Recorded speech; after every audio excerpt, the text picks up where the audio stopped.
Morning. बघा सकाळचे 6:30 वाजलेले आहे आणि आज मी उठलेले आहे 6:30 वाजता. आणि आज क्लास नव्हता योगाचा, त्याच्यामुळे सकाळचा व्हिडिओ मी बनवलेला आहे. आणि बाहेर अजून अंधार आहे, तर थंडी अजून कमी झालेली नाहीये, त्याच्यामुळे अंधार आहे. तर सकाळी उठल्यानंतर इथे मी 2 ग्लास कोमट पाणी पिते. तर कोमट पाणी हे मी मलासनामध्ये बसून म्हणजेच उकड बसून पिते. तर आपलं पोट वगैरे साफ होण्यासाठी मदत होते असं पाणी पिल्यामुळे.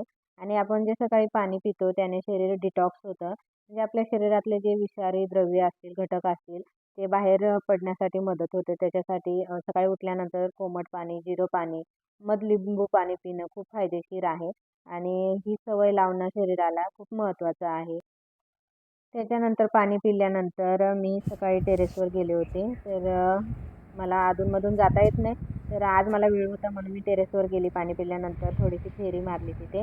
आणि सकाळचं वातावरण खूप छान आहे, तुम्ही बघू शकता. आणि सकाळी सकाळी छान वाटतं. तर त्याच्यानंतर मी बाकीचं राहिलेलं काम केलं. आणि आज वॉकिंगसाठी जायचं आहे म्हटल्यावर मी भिजवलेले 5 बदाम आणि माझ्याकडे जे मनुके होते ते घेतलेले आहेत. तर इथं माझ्याकडे काळे मनुके नव्हते, आपले रेग्युलर आहेत ते मनुके मी घेतलेले आहेत. तर आज रविवार नंतर म्हटल्यावर मापवायला होतं नंतर वॉकिंगसाठी मापवायला. जाणार आहे. आणि 8:30 वाजलेले आहेत, तर 8:30 वाजता आम्ही वॉकिंगला जाणार आहोत. तर शेजारीच, घराच्या शेजारी 10 मिनिटाच्या अंतरावरती छान अमृत उद्यान म्हणून गार्डन आहे. तिथे आम्ही नेहमी जातो वॉकिंगसाठी. तर शनिवार रविवारी क्लास नसतो, त्यामुळे मग तिथे मी चालण्यासाठी जाते. आणि व्यायाम आणि चालणं पण आपल्या शरीरासाठी खूप फायदेशीर आहे. तर 5 दिवस माझं तर चालणं होत नाही, त्याच्यामुळे शनिवार रविवारी मला वेळ मिळतो. तिथं 1 तास किंवा अर्धा तास मी चालायला जाते. तर आज कौस्तुभला आणलेलं आहे. 8:30 वाजता येण्याचं कारण हे की आता थोडीशी थंडी पण आहे. आणि कौस्तुभ झोपलेला होता. आणि नंतर 8:30 नंतर थोडंसं ऊन पण चांगलं पडतं, थंडी कमी होते. आणि कौस्तुभला सांभाळण्यासाठी त्याची आजी नाहीये, गावी गेलेली आहे, म्हणून त्याला पण घेऊन आलेलो आहे आम्ही.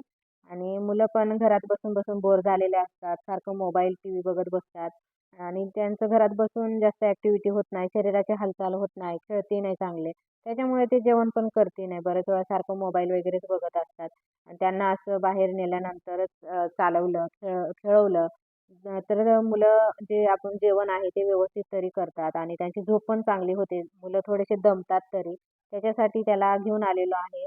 आणि तो बघा कसं करतोय. वरती आल्यानंतर त्याला गाड्या वगैरे दिसतात. मग तो थांबून बघतोय.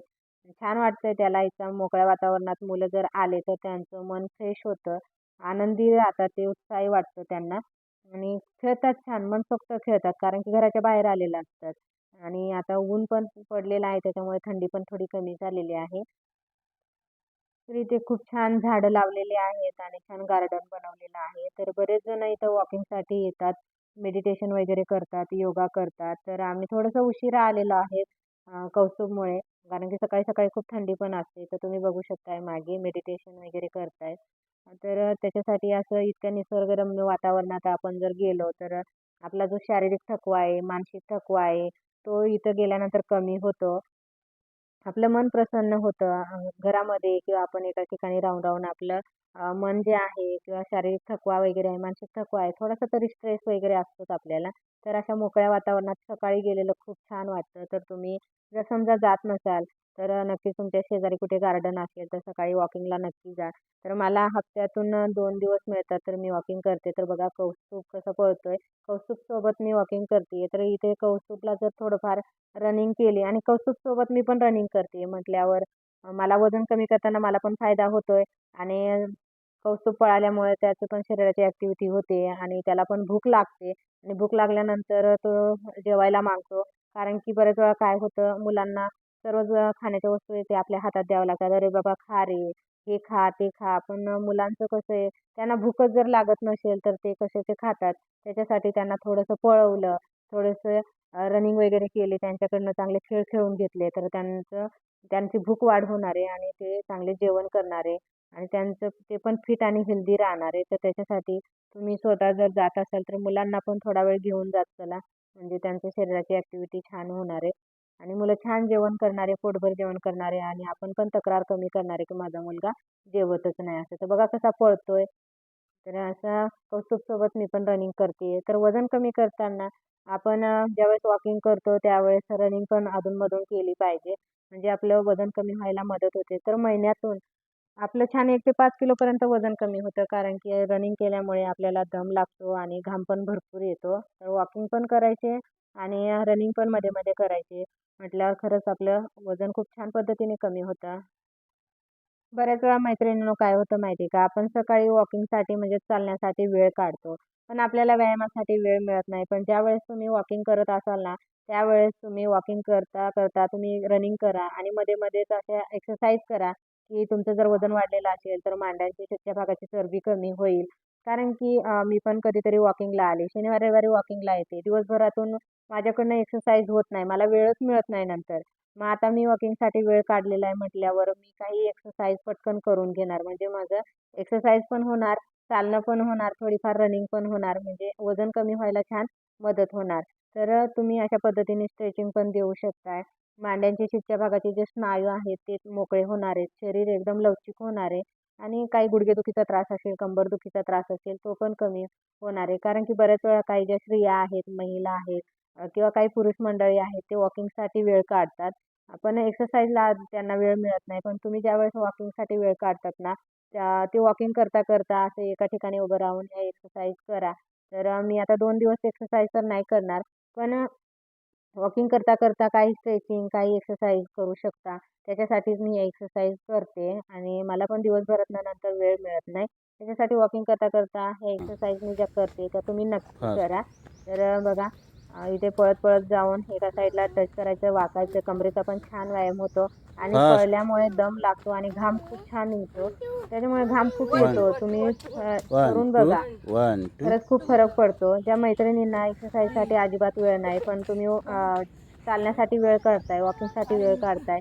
तर माझा जर समजा हा व्हिडिओ हां तुम्ही बघत चालते असाल चला ना, म्हण तर तुम्ही ह्या हां हां हां एक्सरसाइज हां नक्की करा. बघा वन तुम्हाला टू घाम थ्री गो येणार आणि लगेच दम लागणार आणि बघा कौस्तुभ परत पळायला लागलेला आहे. परत मम्मी पळ चल असं. इकडे इकडे तर बॅक असंच मुलं पिच्छे तुमच्यासोबत मुड असतील किंवा मिस्टर तुमच्यासोबत असतील, तर तुम्ही असं हां थोडंफार चल रनिंग करा. हां चल इथून कारण की इथून आता व्यायाम करणं, इथून हां चालणं ही चल काळाची गरज वन झालेली आहे. हां हे प्रत्येकालाच वन माहिती झालेलं आहे. म्हणून व्यायाम आणि हेल्दी आहार याचं सातत्य ठेवणं पण फार महत्त्वाचं आहे. म्हणजे आपण वजन कमी करू बॅक शकतो. बॅक तर बॅक तुम्ही इकडे जर समजा अशा पद्धतीने चालला, मध्ये-मध्ये वन रनिंग टू केला, थ्री गो मध्ये-मध्ये एक्सरसाइज केल्या, तर तुमचं महिन्यात 1 ते 5 किलो वजन कमी होणार आहे बघा. आता इथे पायऱ्या पण आहेत, तर ह्या पायऱ्यांचा पण आपण हां छान चला पद्धतीने उपयोग ये करून घेतला पाहिजे. पायऱ्या फास्ट चढणं आणि उतरणं ही पण एक एक्सरसाइज झाली. तुमच्यासोबत कोणी पण असेल, तर तुम्ही लागोपाठ असं पायऱ्या उतरला, चढला, तर खूप छान पद्धतीने तुमच्या मांड्यांच्या शिरच्या भागाची चरबी कमी होणार आहे आणि फुल बॉडी वर्कआउट पण आपला होणार आहे. तर नक्कीच तुम्ही ट्राय करा. तर अशा पद्धतीने मला ज्यावेळेस वेळ मिळत नाही एक्सरसाइजसाठी पण मला वॉकिंगसाठी वेळ मिळालाय, तर तितक्या वेळेमध्ये मी ह्या पटपट एक्सरसाइज करून घेते. कारण की याच्यानंतर मला वेळ मिळणार नाही हे मला माहिती असतं. कारण की प्रत्येक गृहिणीची, प्रत्येक स्त्रीची ही कहाणी आहे की तिला स्वतःसाठी वेळ अजिबातच मिळत नसतो. ती मी असो किंवा तुम्ही असो.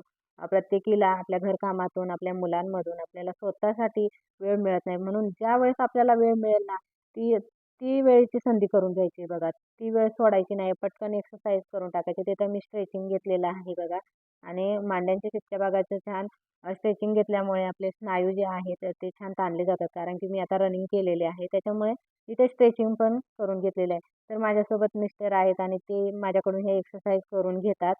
त्याच्यामुळे मी हे एक्सरसाइज करते. तर ते प्रत्येक वेळेस माझ्याकडून वेगवेगळ्या एक्सरसाइज करून घेतात आणि ते स्वतः पण करतात. तर तुम्ही बघू शकता इथे मी स्ट्रेचिंग करून झालेलं आहे माझं आणि त्याच्यानंतर इथे मी असं जंप करते. कांगारू जंप सारखंच करते बघा. तर असं मिस्टर सांगतात आणि मी करते आणि खूप दम लागतो. 10च उड्या मारता माझे नाकी नऊ आलेले बापरे!